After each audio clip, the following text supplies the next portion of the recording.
resmi berjudul Mesiah tahun 2020. Film ini sangat ditunggu-tunggu di tahun kemarin karena sempat bikin heboh dunia maya. Dalam trailer, film ini menampilkan seorang pria, yang mana pria itu menunjukkan sebuah mukjizat dan memiliki pengikut hampir penduduk seluruh dunia. Oke, siapakah pria ini sebenarnya? Oke, langsung saja genjot ke plotnya.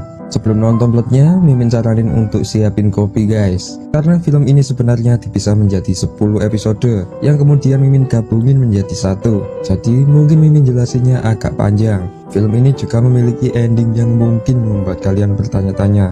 Oke, langsung saja. Berlatar di Suriah, awal film dibuka dengan ibu bersama anaknya. Anak itu bernama Jibril.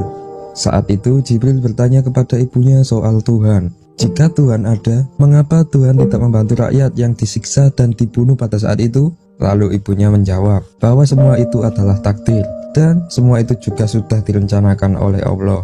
Saat Jibril beranjak dewasa, ia mendapati ibunya yang telah tewas tertembak. Pada saat itu hatinya sangat hancur dan mulai ragu dengan agamanya sendiri, yaitu agama Islam. Kemudian Jibril keluar dari dalam puing-puing bangunan. Ia melihat semua penduduk dijaga ketat oleh para tentara Israel. Saat itu para penduduk Suriah sedang memberontak karena akses jalan mereka sudah diblokade oleh tentara Israel selama 80 hari. Di saat itu juga Jibril bertemu temannya, yaitu Samel. Di saat mereka sedang berjalan-jalan, tak sengaja mereka melihat pria misterius yang sedang khutbah di atas bangunan. Pria itu mengatakan bahwa dia adalah utusan Allah. Pria itu juga berdakwah soal agama Islam. Namun para penduduk merasa bahwa dia salah mengutip kitab, dan kemudian penduduk mengamuknya. Pria itu mengatakan bahwa ia ingin menyelamatkan para penduduk yang sedang sengsara saat itu. Di saat bersamaan, tiba-tiba muncul badai pasir raksasa dari barat. Penduduk pun mulai berlindung, tetapi saat itu para penduduk heran karena pria itu tetap saja melanjutkan ceramahnya. Padahal badai itu sangat dahsyat, sampai-sampai menyapu bersih tentara Israel di perbatasan dan menutupi Suriah selama 1 bulan. Di sisi lain, seorang mata-mata luar negeri dari CIA Amerika bernama Giller melihat sebuah berita, yang mana berita itu menampilkan seorang pria yang sedang memimpin orang-orang Suriah menuju perbatasan Israel. Karena keterkaitan Israel dengan Amerika, Giller tidak tinggal diam. Giller khawatir jika pria itu malah menuntun penduduk Suriah untuk berperang.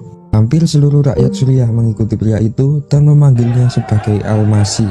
Di sana juga ada Jibril dan Samer yang menjadi pengikutnya juga. Penduduk merasa bahwa pria itu malah menggiring mereka menuju kandang musuh. Seorang kiai mulai ragu juga dengan ceramah yang disampaikannya. Namun pria itu selalu menunjukkan pencerahan dan kebaikan kepada pengikutnya. Di sana Jibril juga terpesona dengan kepiawaiannya. Jibril merasa bahwa pria itu adalah Tuhan yang sesungguhnya. Di tengah perjalanan, pria itu menyuruh untuk mengumpulkan dan mengubur senjata mereka. Semua bingung, apa tujuan sebenarnya pria itu membawa mereka. Namun para penduduk tetap mengikutinya. Setelah sampai perbatasan, pria itu menerobos pagar dan tembakan peringatan pun dibunyikan. Pria itu mengatakan bahwa mereka semua hanyalah ingin makanan, bukan berperang. Para tentara Israel heran melihat itu, karena baru pertama kali ini ia melihat seseorang yang memimpin hampir seluruh rakyat Suriah menuju perbatasan dengan menggunakan tangan kosong. Karena curiga, pria itu kemudian diamankan di tahanan Yerusalem. Seorang komandan tentara Israel yang bernama Aviram mencoba untuk menginterogasi pria itu. Aviram bertanya, dari mana, mengapa, dan apa tujuan sebenarnya pria itu. Tapi pria itu hanya menjawab dengan satu kata saja, yaitu Tuhan. Aviram kebingungan, karena pria itu juga bisa menerawang masalah pribadinya. Karena Aviram malu, Aviram menghentikan interogasi dan menghapus rekaman CCTV saat itu. Di sisi lain, di Texas, Amerika, terdapat wanita pengidap epilepsi. Ia bernama Rebecca. Ayah Rebecca merupakan seorang pendeta di kota itu. Ia bernama Felix. Rebecca mempunyai masalah dengan keluarga yang membuatnya ingin kabur dari rumah. Felix dan istrinya juga kacau saat itu karena masalah keuangan. Di sisi lain, Giller pergi ke Yerusalem untuk menemui pria itu. Namun setiba di sana ia mendapatkan kabar bahwa tahanan itu kabur. Aviram langsung pergi ke pertemuan rahasia Israel sebagai tersangka. Karena orang terakhir yang bertemu pria itu adalah Aviram. Aviram bingung karena ia merasa tidak melakukan pembebasan pria itu. Tetapi seorang penjaga CCTV bersaksi bahwa Aviram sempat melakukan penghapusan rekaman CCTV saat ia selesai bertemu pria itu. Aviram mulai kebingungan. Ia merasa bahwa dirinya sedang dijebak. Untuk jaminan, Aviram kemudian berjanji untuk menangkap kembali pria itu. Di sisi lain, sudah 2 hari penduduk Suriah menginap di perbatasan. Aksi mereka disorot berbagai awak media. Pemerintah Amerika kemudian menyuruh pihak Israel untuk segera memberikan mereka bantuan makanan bersamaan dengan pencarian pria misterius itu. Saat itu, para penduduk Suriah tahu bahwa pemimpin mereka telah kabur. Mereka langsung bersorak-sorak mendengarnya. Mereka meyakini bahwa Al-Masih akan kembali. Esok harinya, pria itu terlihat sedang berjalan menuju tempat ibadah paling suci di Yerusalem. Para wisatawan mulai tahu bahwa dia adalah buronan. Tetapi pria itu bertingkah seperti tak ada apa-apa, dan kemudian ia berceramah di depan masjid. Semua orang di sana mendekati dan mendengarkan ceramah pria itu. Pria itu mengatakan bahwa ia adalah firman Allah, dan barang siapa yang mengikutinya, niscaya mereka akan selamat. Semua orang kemudian merekam pria itu. Tak lama kemudian, para tentara Israel menyergap tempat itu. Tembakan peringatan pun terdengar. Di saat bersamaan, terdapat anak kecil dari Palestina yang tertembak di dadanya. Suasana pun kacau. Orang-orang Palestina mengira bahwa tentara itu telah menembaknya. Para tentara pun kebingungan karena perasaan mereka hanya melepas tembakan ke arah atas. Di sela kekacauan, pria itu menyentuh anak itu dan sekejap lukanya sembuh. Pria itu langsung menghilang entah kemana. Para tentara Israel pun kebingungan mencarinya. Saat itu orang-orang menyaksikan bahwa pria itu membawa mukjizat. Chiller yang sedang di Yerusalem tak sengaja mendengar berita itu. Kemudian ia langsung bergegas pergi ke lokasi kejadian untuk mencari tahu. Ia melihat bahwa Palestina dan Israel mulai berselisih kembali karena penembakan itu. Chiller juga melihat bahwa di setiap sudut tempat itu juga banyak kamera CCTV. Selang beberapa saat pun berita bertebaran bahwa Palestina dan Israel kembali saling bermusuhan. Para penduduk di perbatasan Yerusalem kembali bentrokan. Di sisi lain, pria misterius tersebut viral di YouTube karena mukjizatnya. Banyak yang menyebut pria itu adalah panglima perang akhir zaman.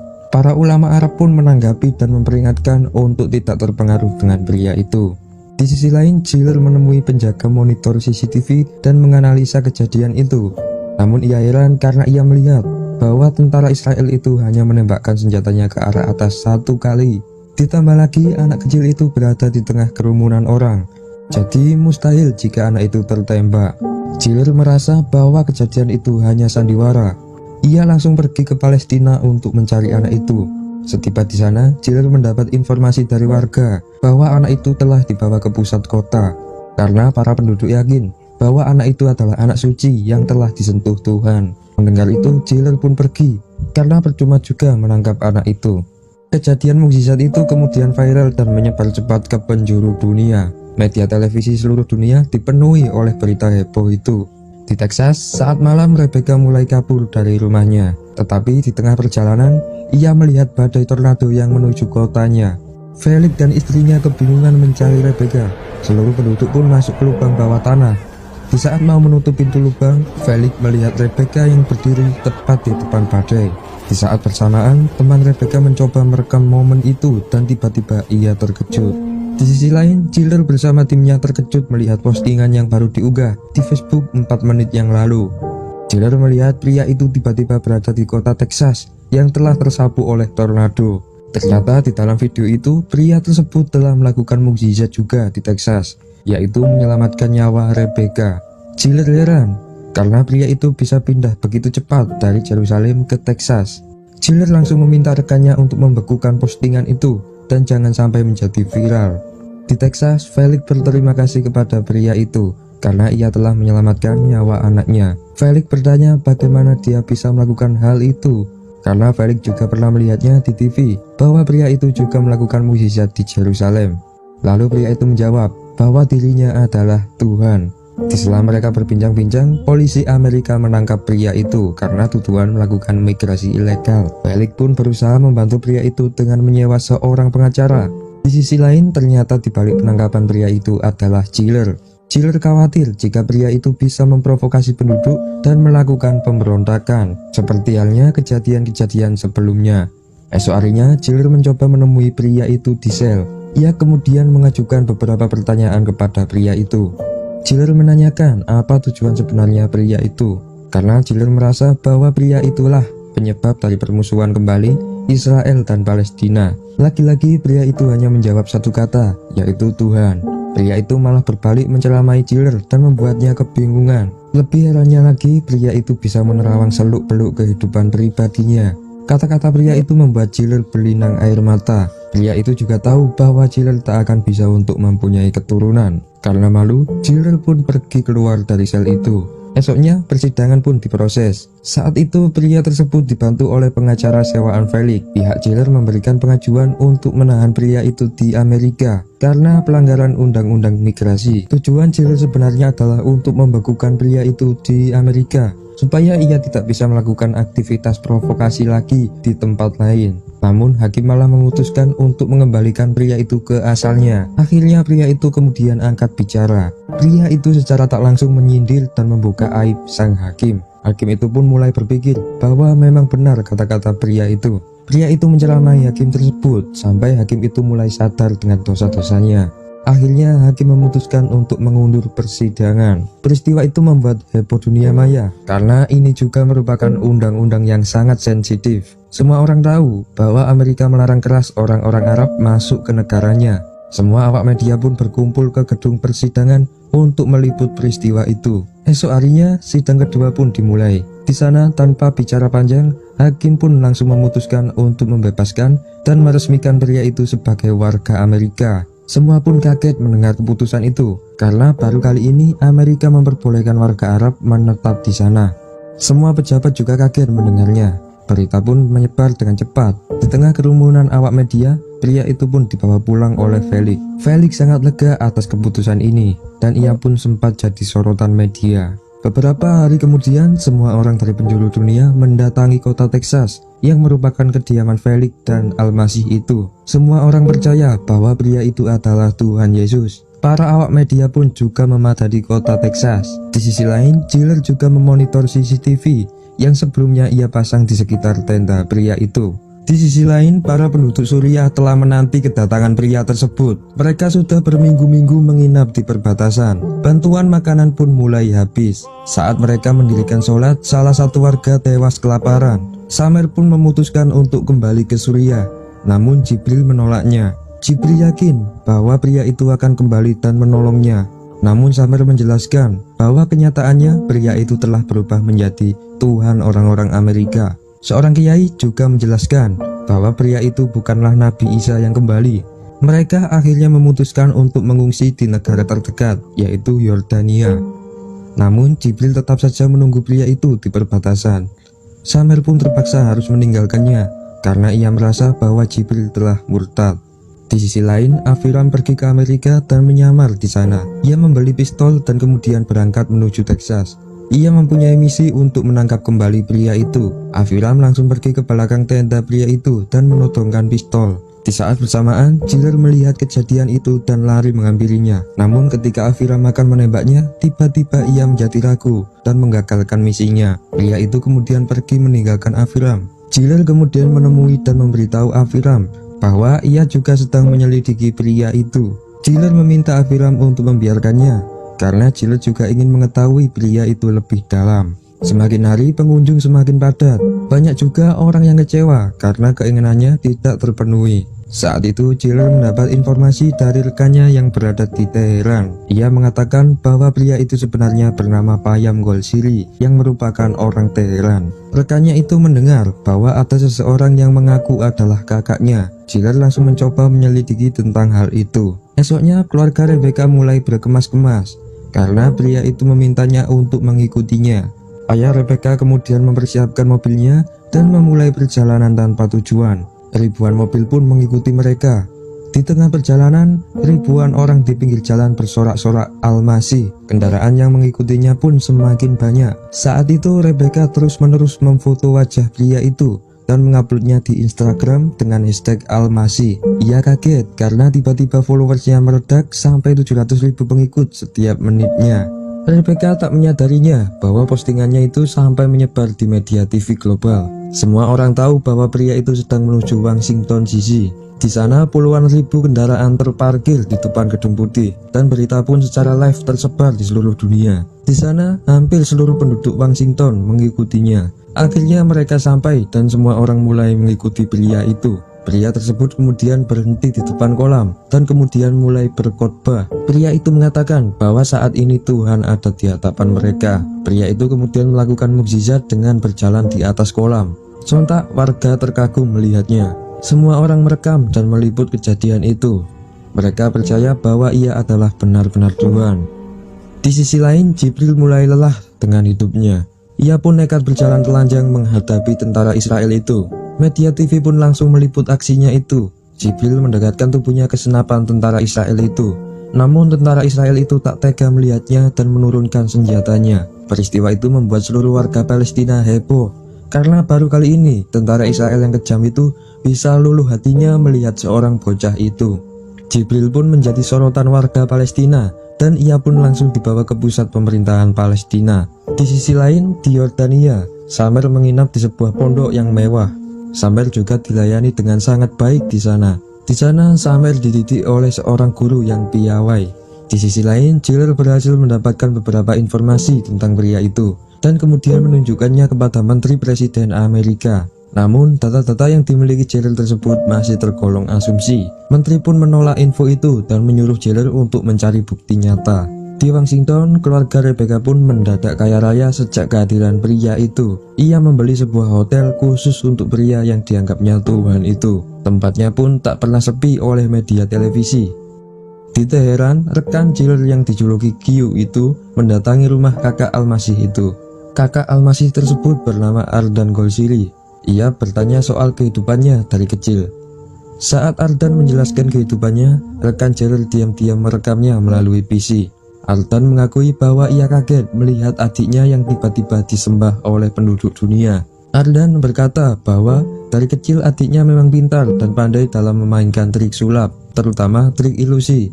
Namun ia memiliki gangguan kejiwaan delusi yang membuat dirinya mengaku sebagai Mesias dari kecil. Ardan juga memperagakan trik ilusi yang sering dimainkan adiknya itu. Di sisi lain, Presiden Amerika Serikat mengadakan pertemuan rahasia dengan pria itu. Tampaknya Presiden juga terpengaruh olehnya. Pria itu kemudian menyuruh Presiden untuk menarik kembali seluruh pasukannya di perbatasan dan menyuruhnya untuk menghilangkan aturan-aturan yang mendiskriminasi rakyat. Setelah pertemuan itu, pria tersebut kembali ke hotel dan menjawab pertanyaan para wartawan. Pria itu juga memberitahu bahwa tadi malam ia mengadakan pertemuan dengan Presiden. Sontak semua wartawan kaget dan semua orang semakin percaya bahwa pria itu adalah benar, Isa Al-Masih. Di Palestina, Jibril menjadi sorotan rakyat. Dia diminta untuk mendeklarasikan perdamaian antara Israel dan Palestina. Namun ia merasa ragu mengatakannya karena ia memang demam panggung. Di sisi lain juga, Jibril berhasil mengumpulkan bukti dan fakta tentang pria itu. Nama asli pria itu adalah Payam Golshiri, pengidap gangguan jiwa delusi dan sempat masuk rumah sakit jiwa selama 6 bulan. Jibril kemudian menemuinya dan memberitahunya bahwa semua ini akan terungkap. Di sisi lain, pikiran Presiden menjadi kacau karena kata-kata pria itu. Presiden tiba-tiba mengajukan perdamaian untuk negara-negara musuhnya. Para menteri bingung karena itu adalah tindakan yang memalukan. Menteri pun mulai mengincar pria berjuluk Al-Masih itu. Di Yordania, Samer tidak menyadari bahwa ia dididik oleh seorang tokoh aktivis radikal ISIS. Di sana, Samer diajarkan ajaran yang berselimut jihad. Sedikit demi sedikit ia digiring untuk melakukan tindakan bodoh. Di Yerusalem, Jibril akhirnya melakukan deklarasi perdamaian yang disaksikan oleh ribuan warga Yahudi dan juga warga Islam. Di sisi lain juga, Samer sudah siap dan diantar untuk melakukan misinya, yaitu bom bunuh diri. Sebenarnya Samer sangat ketakutan, namun gurunya meyakinkan bahwa ia di jalan yang benar. Samer langsung menuju dalam masjid dan ia membuka jaketnya tepat di hadapan sahabatnya. Semua orang kemudian berhamburan keluar karena melihat bom di tubuhnya. Namun Samer akhirnya memutuskan untuk menggagalkan aksinya karena ia belum siap. Tapi naas, guru Samer mengaktifkan bom itu dari luar dan bom itu akhirnya meledak. Korban tewas sangat banyak akibat pengeboman itu. Rekan Jibril yang bertugas di sana pun juga tewas. Namun Jin memperlihatkan bahwa Jibril masih bisa bertahan hidup di sana. Bersamaan dengan itu, di Amerika, penduduk sedang melakukan acara besar doa bersama yang dibintangi oleh Al-Masih itu. Namun pada saat itu juga pria tersebut diculik oleh Aviram dan kelompoknya. Felix pun kebingungan mencarinya. Aviram membawa pria itu menaiki pesawat dan berniat mengirimnya kembali ke tahanan Israel. Orang suruhan Aviram adalah sang menteri Amerika. Menteri itu pun kemudian menyuruh media global CNN untuk segera menyiarkan bahwa pria yang disebut mereka Tuhan itu palsu dengan bukti-bukti yang diberikan Jibril sebelumnya. Esoknya berita pun mulai tersebar bahwa Al-Masih tersebut ternyata palsu. Semua orang pun kecewa mendengarnya. Berita itu membuat Felix hancur dan malu. Sampai-sampai ia nekat membakar gerejanya. Di sisi lain, pesawat yang ditumpangi Aviram dan pria itu tiba-tiba meledak. Aviram mulai sadar bahwa pesawat itu sudah ditanam bom oleh menteri Amerika itu. Namun Aviram heran, di tengah pesawat terombang-ambing jatuh, pria tersebut terlihat santai. Akhirnya selang beberapa saat pesawat itu terjatuh di sebuah ladang bunga. Seorang anak desa melihat peristiwa itu dan mendekatinya. Beberapa saat kemudian Aviram tiba-tiba tersadar. Ia diberitahu oleh anak kecil itu bahwa sebelumnya ia sudah mati. Namun berkat pria itu ia bisa hidup kembali. Aviram juga melihat pria itu sedang berjalan tanpa luka sedikit pun. Aviram juga melihat temannya yang sujud di hadapan pria itu. Aviram pun heran, siapa sebenarnya orang itu? Jika ia benar-benar Tuhan palsu, bagaimana bisa dia bisa menghidupkan kembali dirinya? Akhirnya film pun ditutup dengan pria itu yang sedang menatap Aviram.